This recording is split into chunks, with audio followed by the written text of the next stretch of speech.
Hello, everyone, and welcome back to The Report. I'm your host, Josh Wolitke, and my co-host here is Martin Mott. Hi, it's nice to be back. All right, getting right into it, we're going to be looking at the developing story in the Israel-Gaza conflict. Last week, we talked about Senator Chuck Schumer coming out and saying that there needs to be a governmental change. There needs to be new elections in Israel, and that Netanyahu and his government are not being representative, nor are they helping the Israeli people. And President Biden said that that was a good speech.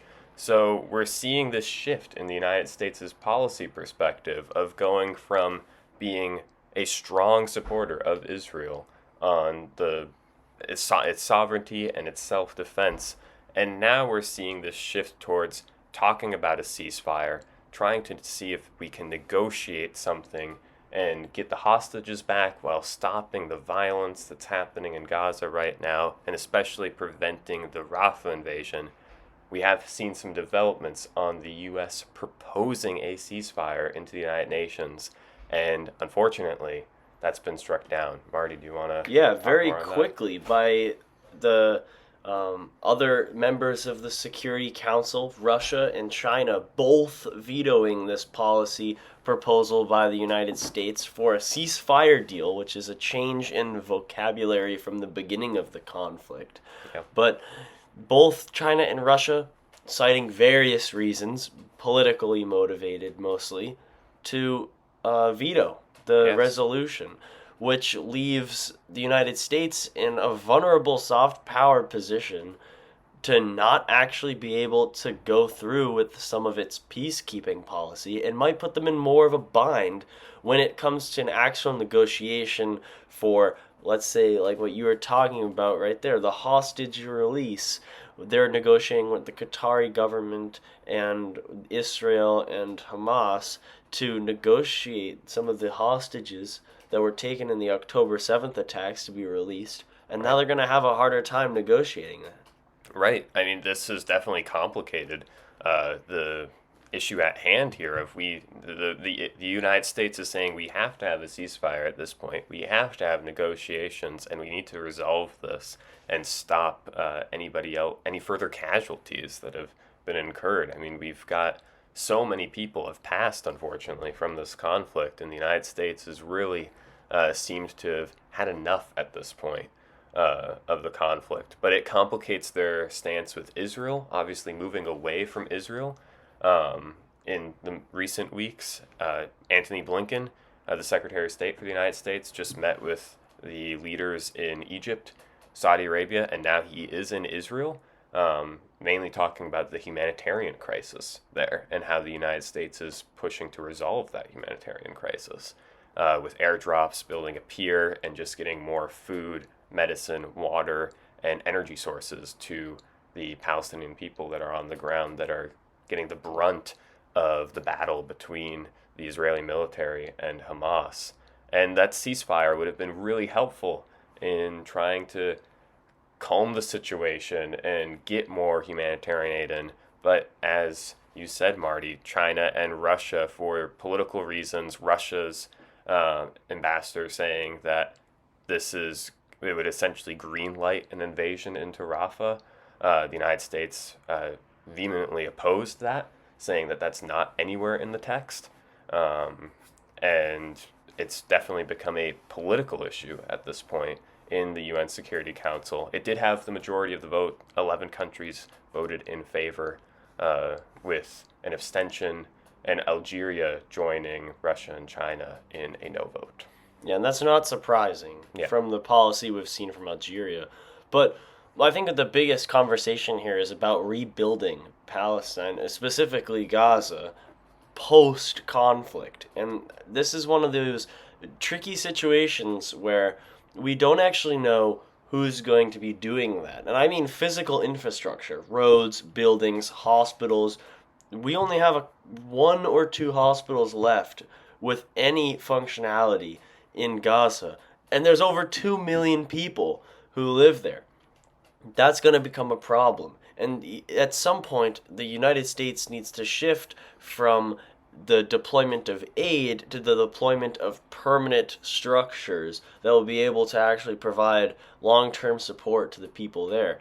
And we don't know if that's going to come in the form of Turkey and their reconstruction efforts, maybe because they're a regional ally and they have had some good reconstruction efforts in the past, looking back at their earthquake that destroyed a lot of housing in southern parts of Turkey, and actually being able to reconstruct that fairly fast.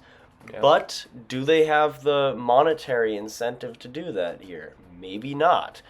Does that mean it's the United States' responsibility to come in here and rebuild it? That China would feverishly oppose, because that means that the United States is now building up more of its own infrastructure on a choke point of trade, specifically when it comes to things like rail infrastructure that could potentially be going through that area in the future, bringing trade products out to the Mediterranean. And who else is there? Israel is there. Right. And I don't think that at this point any party involved is going to look favorably upon the Israeli government fronting a reconstruction effort, because that would come across as a complete loss on the Right. side of the Gaza conflict. Right. And reconstruction is going to be a key part of this. We're looking at the United States' official position is to create a sustainable long-term ceasefire. This is what they were trying to do in that resolution, to subsequently create a peaceful dialogue on a two-state solution. And a two-state solution will require Gaza and the Palestinian Authority having political legitimacy, and through that political legitimacy, that will require infrastructure development, that will require healthcare and access to the amenities that people need. Right, but first it requires, as I think you mentioned, it requires people there to stop fighting. Right. And that requires a UN resolution. At Right. this point, that's well known. Right. So the fact that it was vetoed means that there was probably going to be a response by that bloc, it seems, in the UN to propose their own version of the ceasefire. And when we see that, we'll see how the United States will respond to something of that nature. Yes. Moving on, we are going to our story with the Turkish Central Bank. They're set to hold their interest rate at 45%. For now. For now. They're looking at maybe increasing it in the future, but right now the TCB has said, okay, we're holding firm on our interest rate promises. They've seen inflation steady out. It's still high, but it's steadied out. And they're hoping that this 45% interest rate is both enough to keep inflation at bay, but also draw in some outside cash into their banking system as they look to expand things like military purchases, because that takes foreign capital to do. And if they want to be able to leverage themselves and buy more F-35s or F-16s like the U.S. has sent them, then they need to be able to purchase that with some kind of dollar reserve. And so this is this is a strategy that could be used for trying to get some of those foreign capital back into their vaults. Now, that's not what they're saying on paper, of course. That what they're saying on paper is that this is to tame inflation, and it's to tame consumer spending. But it's Turkey's central bank has an interesting situation, because it's not the same level of effectiveness, or should I say penetration, as the U.S.'s central bank when it comes to that. The U.S.'s central bank, again, it's different because it's a quasi-bank or quasi-government organization versus the Turkish central bank, which is a full government organization. They also have different histories and trajectories, and there's a lot of nuance we don't need to get into. Right. But the biggest difference is that penetration element, because the central bank in Turkey, when it changes that interest rate, there's less that it affects on the CPI. Yeah. Because when you're changing interest rates, you're looking at durable purchases, right? You're looking at things that people will take out a loan for. And to some extent, food purchases and things of that nature do count. And in the US, you see that at a greater extent, because a lot of things are owned by big corporations. So when you have grocery stores buying their stock, they're taking that out in corporate loans to actually finance the product getting to the shelf. And when those loans become marginally more expensive, they might increase the price or back off, and that'll affect the price of just everyday food goods. Yeah. But the same type of system isn't always there in Turkey. There's a lot more local economies that might not have as much implication on this. I think that one of the biggest implications is the interest of the interest rate is probably its effect on foreign currency and the own lira's exchange rate, and that's going to come into effect when you talk about tourism and when you talk about government purchases. Right. But when it comes to actual inflation, what the countries face the hardest is food price inflation. And that's not really going to be helped that much by this interest rate. And I think that's why they're looking into raising it in the future, because they haven't done a full market analysis. They haven't fully encapsulated everything. And to their credit, it's a very complex and nuanced situation. They're still grappling with it. So hopefully their strategy of holding it steady will give them a little bit more data. And the economy is doing fairly well right now. Yeah. So hopefully it can continue. That's in comparison to how it was doing maybe a year ago. So hopefully with a little bit more data at this current point, they're able to really bang out what's the best policy going forward. Is it from a politics perspective? What can politics and public policy in that sense do, and what can the bank actually do through interest rates and the fund rate to actually try to adjust for people's spending habits? But it's an interesting situation to watch out for. Of course, and as you said, there's political implications as well. Huge ones in regards to this. Turkey did recently hold its elections. However, you never want to be down in the polls. You always want to be up. And President Erdogan and his political party and government are going to want to try to keep their approval rating high and make sure that they are a secure majority, especially with things like food prices and consumer prices being out of whack. That tends to not lead to great outcomes for governments. Absolutely. All right, moving on. We're going to be covering a story that's been developing this week with Greece's wildfire response being overhauled in preparation for this coming summer. Greece has recently bought 7 planes from Canada to specifically fight wildfires, and they've also upped their brigades from 6 to 16 for fully equipped specialized wildfire fighting crews.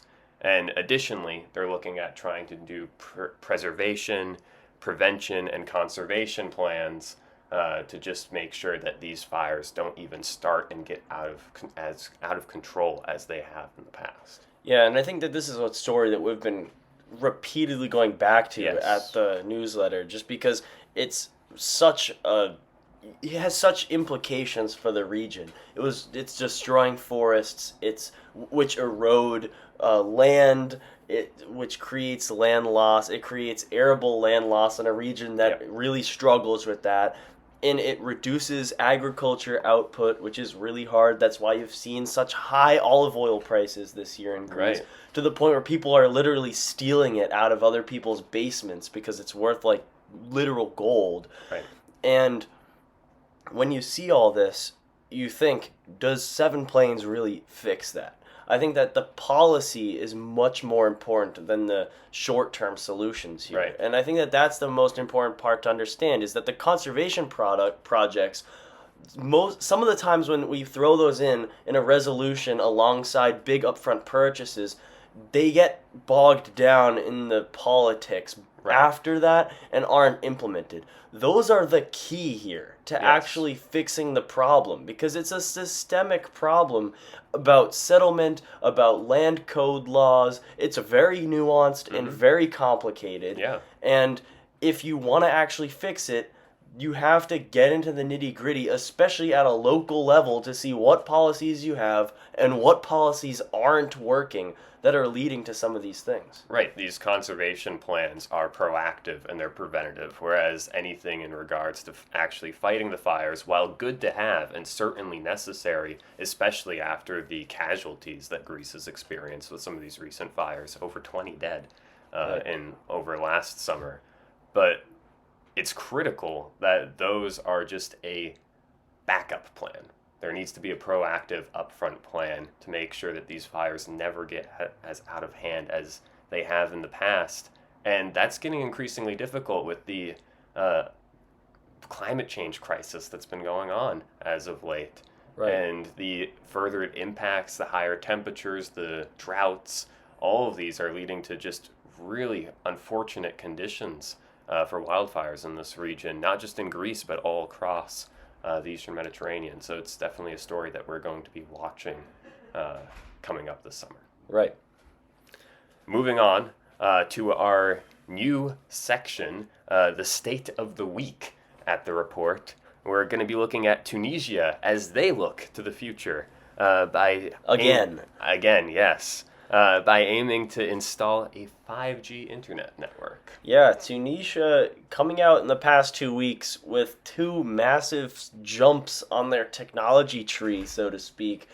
Last week, saying that we reported on the fact that they had introduced biometric security into passports and IDs on a civilian level, which is an unprecedented thing to do and very dystopian for my own personal opinion, but that's neither here nor there.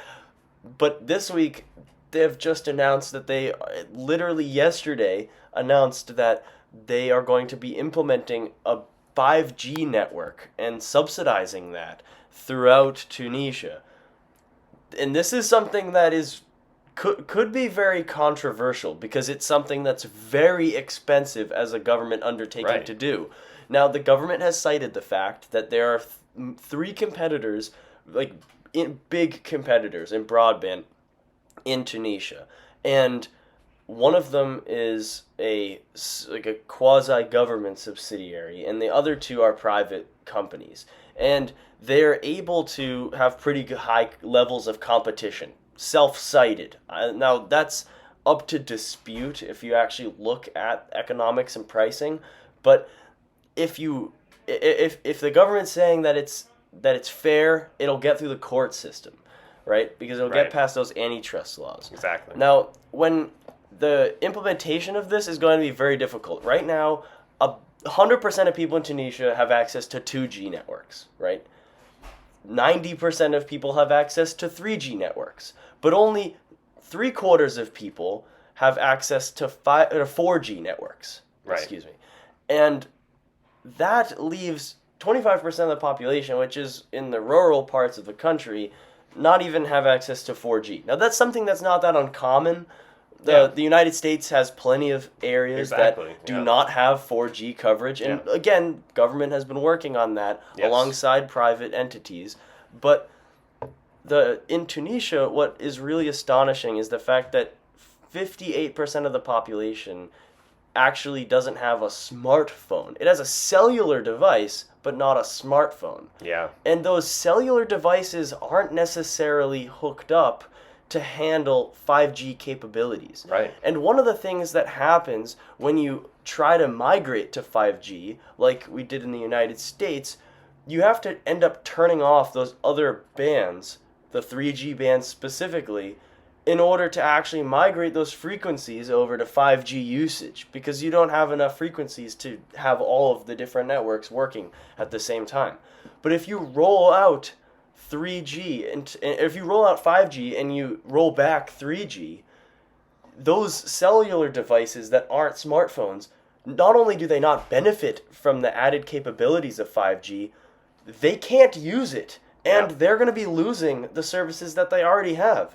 So this could potentially be a very short-sighted effort by the government. Exactly. Right now they only have one street in the capital of Tunis that's covered with 5G.